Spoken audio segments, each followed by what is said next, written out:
നമ്മൾ കൂടുതൽ സുഖം തേടി പോകുമ്പോൾ എന്തുകൊണ്ടാണ് സന്തോഷം കുറഞ്ഞു പോകുന്നതെന്ന് എപ്പോഴെങ്കിലും തോന്നിയിട്ടുണ്ടോ? അതൊരുമാതിരി വിചിത്രമായ അവസ്ഥയാണല്ലേ. കൂടുതൽ സന്തോഷം തേടുന്തോറും അത് നമ്മളിൽ നിന്ന് കൂടുതൽ അകന്നുപോകുന്നതുപോലെ.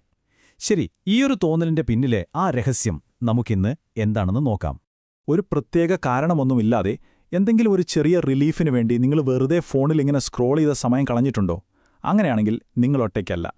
ഇന്ന് നമ്മൾ നമ്മുടെ തലച്ചോറിലെ ആ ഒരു കുഞ്ഞൻ രാസവസ്തുവിനെക്കുറിച്ചാണ് ആഴത്തിലറിയാൻ പോകുന്നത്. നമ്മളെക്കൊണ്ട് ഇതൊക്കെ ചെയ്യിപ്പിക്കുന്ന ആ ഒരു സംഭവത്തെപ്പറ്റി. സത്യം പറഞ്ഞാൽ ഈ തോന്നലൊന്നും നമ്മുടെ ഒരു പേഴ്സണൽ ഫെയിലിയർ അല്ല കേട്ടോ. ഇത് തികച്ചും ബയോളജിക്കലാണ്. ഇതിനെയാണ് നമ്മൾ ഡോപ്പമൈൻ പ്രതിസന്ധി എന്ന് വിളിക്കുന്നത്. ഇതെന്താണെന്ന് മനസ്സിലാക്കുന്നതാണ് ഇതിൽ നിന്ന് പുറത്തു കടക്കാനുള്ള ആദ്യത്തെ സ്റ്റെപ്പ്. അപ്പോ എന്താണ് ശരിക്കും നമ്മുടെ ഈ ആഗ്രഹങ്ങളെയൊക്കെ നിയന്ത്രിക്കുന്നത്? ശരി, നമുക്ക് ഡോപ്പാമൈൻ എന്ന ആ ഒരു ശക്തനായ കളിക്കാരനെ പരിചയപ്പെടാം. ഒരുപാട് പേരിതിനെ പ്ലഷർ കെമിക്കൽ അഥവാ ആനന്ദത്തിന്റെ കെമിക്കൽ എന്നൊക്കെ വിളിക്കാറുണ്ട്. പക്ഷെ സത്യം പറഞ്ഞാൽ അതിന്റെ ശരിക്കുള്ള ജോലി അതിനേക്കാളൊക്കെ എത്രയോ സങ്കീർണവും രസകരവുമാണ്. പുതിയ പഠനങ്ങൾ കാണിക്കുന്നത് ഡോപ്പാമൈൻ ഒരു കാര്യം ഇഷ്ടപ്പെടുന്നതിനേക്കാൾ അത് ആഗ്രഹിക്കുന്നതിലാണ് കൂടുതൽ ശ്രദ്ധിക്കുന്നതെന്നാണ്. നിങ്ങളുടെ ബ്രെയിനിലെ ഒരു പേഴ്സണൽ മോട്ടിവേഷൻ കോച്ചായിട്ട് ഡോപ്പാമൈനെ ഒന്ന് സങ്കൽപ്പിച്ചു നോക്കിക്കേ. ഹേയ്, അതിനുവേണ്ടി ഒന്ന് ശ്രമിച്ചു നോക്ക് എന്ന് നമ്മുടെ ചെവിയിൽ വന്ന് മന്ത്രിക്കുന്ന ആ ഒരു ചെറിയ ശബ്ദമാണിത്. അത് ചിലപ്പോൾ ഒരു ചോക്ലേറ്റ് കഷ്ണമാകാം, അല്ലെങ്കിൽ ഫോണിൽ വരുന്ന ഒരു നോട്ടിഫിക്കേഷനാകാം.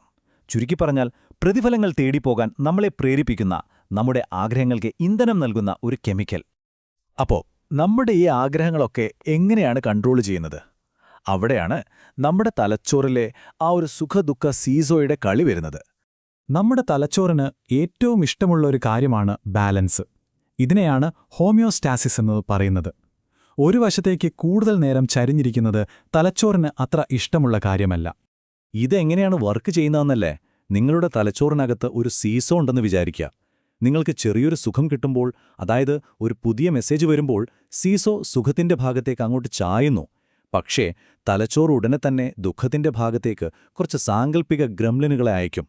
അവരുടെ പണി എന്താണെന്ന് വെച്ചാൽ ഈ സീസോയെ പഴയതുപോലെ നേരെയാക്കുക എന്നതാണ്. പക്ഷേ ഒരു പ്രശ്നമുണ്ട്. നമ്മുടെ ഇന്നത്തെ ഈ മോഡേൺ ലോകമുണ്ടല്ലോ, അത് ഈ സിമ്പിൾ സിസ്റ്റത്തിനെ അങ്ങ് തകർത്ത് കളയുന്നു. നമ്മളൊരു കെണിയിൽ പെട്ടുപോവുകയാണ്.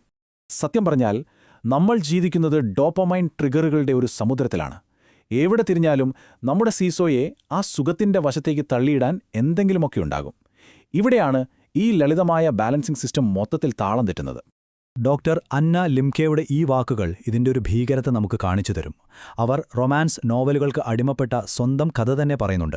ഒരു ചെറിയ വിനോദമായി തുടങ്ങിയ കാര്യം പിന്നീടൊരു നിർബന്ധിത ആവേശമായി മാറി. അതിൽ നിന്ന് കിട്ടിയിരുന്ന സന്തോഷം പൂർണ്ണമായും പോയി. അതാണ് ഈ ലൂപ്പിന്റെ ഒരു ക്രൂരത. നിങ്ങൾ സന്തോഷം തേടുന്നത് നിർത്തിയിട്ട് ഒന്ന് നോർമലാകാൻ വേണ്ടി മാത്രം തീവ്രമായി ശ്രമിച്ചു തുടങ്ങും. ഈ കെണി എത്രത്തോളം ശക്തമാണെന്ന് നോക്കിക്കേ. ഒരു റിവാർഡ് കിട്ടാൻ പോകുന്നു എന്നൊരു പ്രതീക്ഷ വരുമ്പോൾ തന്നെ എലിയുടെ ഡോപ്പമൈൻ ലെവൽ 150% കുതിച്ചുയരുന്നത്. ഓർക്കണം, ഇത് റിവാർഡ് കിട്ടിയപ്പോഴല്ല, കിട്ടാൻ പോകുന്നു എന്ന് പ്രതീക്ഷിച്ചപ്പോൾ മാത്രമാണ്. പക്ഷേ അതിനുശേഷം എന്താണ് സംഭവിക്കുന്നതെന്നറിയോ? അതാണ് ഏറ്റവും വലിയ ട്വിസ്റ്റ്. ഡോപ്പമൈൻ ലെവല് പഴയ സ്ഥാനത്തേക്ക് തിരിച്ചു വരുന്നില്ല. പകരം ബേസ്ലൈനിനും താഴേക്ക് കൂപ്പുകുത്തുന്നു. ആ ഒരവസ്ഥയാണ് ആസക്തിയുടെ അല്ലെങ്കിൽ ആഗ്രഹത്തിന്റെ യഥാർത്ഥ കാരണം. എനിക്കിനിയും വേണം എന്ന് നമ്മളെക്കൊണ്ട് വീണ്ടും വീണ്ടും പറയിപ്പിക്കുന്ന ആ ഒരു ശൂന്യത. അപ്പോ ഇതെല്ലാം കേട്ട് നിരാശ തോന്നുന്നുണ്ടോ? നമ്മളെല്ലാവരും ഈ ഡോപ്പമൈൻ ലൂപ്പിൽ പെട്ടുപോയോ? ഒരു സന്തോഷവാർത്തയുണ്ട്. ഇതിൽ നിന്ന് ഒരു മോചനമാർഗമുണ്ട്. അതിന്റെ രഹസ്യം കൂടുതൽ സുഖം തേടുന്നതിലല്ല, മറിച്ച് പരിധികൾ വെക്കുന്നതിന്റെ ആ ഒരു അവിശ്വസനീയമായ ശക്തി തിരിച്ചറിയുന്നതിലാണ്. ഇതിനുള്ളൊരു അടിപൊളി വഴിയാണ് ഡോപ്പാമൈൻ ഫാസ്റ്റ്. പേടിക്കേണ്ട, നമ്മുടെ തലച്ചോറിലെ എല്ലാ ഡോപ്പാമൈനും ഇല്ലാതാക്കാൻ നോക്കുകയില്ല. അത് നടക്കുകയുമില്ല. മറിച്ച് നിങ്ങൾക്ക് ഒരുപാട് ഡോപ്പാമൈൻ തരുന്ന കാര്യങ്ങളിൽ നിന്ന് ബോധപൂർവം ഒരു ബ്രേക്ക് എടുക്കുക. നിങ്ങളുടെ തലച്ചോറിനൊന്ന് റീസെറ്റ് ചെയ്യാനും ആ ഗ്രംലിനുകൾക്ക് ഒന്ന് വിശ്രമിക്കാനും ഒരു അവസരം കൊടുക്കുക. അപ്പോൾ ഈ ഫാസ്റ്റിന്റെ സമയത്ത് എന്തു ചെയ്യണമെന്നാണോ? സിമ്പിൾ, ബോറടിക്കുക. കേൾക്കുമ്പോൾ ഒരു ശിക്ഷ പോലെ തോന്നാം അല്ലേ? പക്ഷേ ബോറടി എന്ന് പറയുന്നത് ഒരു ശൂന്യതയല്ല, അതൊരു ഫലഭൂയിഷ്ടമായ മണ്ണാണ്. നമ്മളെ നിരന്തരം ശല്യപ്പെടുത്താൻ ഒന്നുമില്ലാത്ത ആ നിമിഷങ്ങളിലാണ് നമുക്ക് നമ്മളെ തന്നെ കേൾക്കാൻ പറ്റുന്നത്. ഒരു വിദ്യാർത്ഥി പറഞ്ഞതുപോലെ, അവൾ വീണ്ടും മരങ്ങളെ ശ്രദ്ധിക്കാൻ തുടങ്ങിയെന്ന്. ഇതാ മറ്റൊരു നിർണായകമായ തന്ത്രം. ഇതിനെ സെൽഫ് ബൈൻഡിംഗ് എന്ന് പറയും. ഇവിടെ നമ്മൾ നമ്മളോട് തന്നെ സത്യസന്ധരാവുകയാണ്. നമ്മുടെ ഇച്ഛാശക്തിക്ക് ഒരു പരിധിയുണ്ടെന്ന് നമ്മൾ സമ്മതിക്കുന്നു. അതുകൊണ്ട് പ്രലോഭനങ്ങളെ നേരിട്ട് ചെറുക്കുന്നതിനു പകരം നമ്മുടെ ദുശ്ശീലങ്ങൾക്കും നമുക്കുമിടയിൽ ചില ഭൗതികമായ തടസ്സങ്ങൾ നമ്മൾ തന്നെ ഉണ്ടാക്കുന്നു. ഇത് എങ്ങനെ പ്രാക്ടിക്കലായി ചെയ്യാമെന്നാണോ? വളരെ സിമ്പിളാണ്. ഇതൊക്കെ ചെറിയ പക്ഷേ വളരെ പവർഫുള്ളായിട്ടുള്ള നീക്കങ്ങളാണ്. നമ്മുടെ സമയം കൊല്ലുന്ന ആ ആപ്പ് അങ്ങ് ഡിലീറ്റ് ചെയ്യുക. ജങ്ക് ഫുഡ് കടയിൽ നിന്ന് വാങ്ങാതിരിക്കുക. കിടപ്പുമുറിയിൽ ഫോൺ ഉപയോഗിക്കില്ലെന്നൊരു നിയമം വെക്കുക. ഇതൊന്നും നമ്മുടെ ബലഹീനതയുടെ ലക്ഷണങ്ങളല്ല, മറിച്ച് നമ്മുടെ ഏറ്റവും വലിയ സ്വത്തായ നമ്മുടെ ശ്രദ്ധയെ സംരക്ഷിക്കാനുള്ള ബുദ്ധിപരമായ നീക്കങ്ങളാണ്. ഇതൊക്കെ നമ്മളെ ഏറ്റവും വലിയൊരു ചോദ്യത്തിലേക്കാണ് കൊണ്ടെത്തിക്കുന്നത്. സ്വാതന്ത്ര്യം എന്നാൽ അനന്തമായ ഓപ്ഷൻസ് ആണെന്ന് ലോകം പറയുമ്പോൾ യഥാർത്ഥ സ്വാതന്ത്ര്യം എവിടെയാണ്? യഥാർത്ഥ സ്വാതന്ത്ര്യം ഒരുപക്ഷെ നമ്മുടെ സ്വന്തം പരിധികൾ നിശ്ചയിക്കുന്നതിലാണ്. നമ്മൾ എന്തിനോടാണ് വേണ്ട എന്ന് പറയുന്നതെന്ന് തിരഞ്ഞെടുക്കുന്നതിലൂടെ നമ്മൾ നമ്മളെ തന്നെ ബന്ധിക്കുകയല്ല, മറിച്ച് സ്വതന്ത്രരാക്കുകയാണ് ചെയ്യുന്നത്.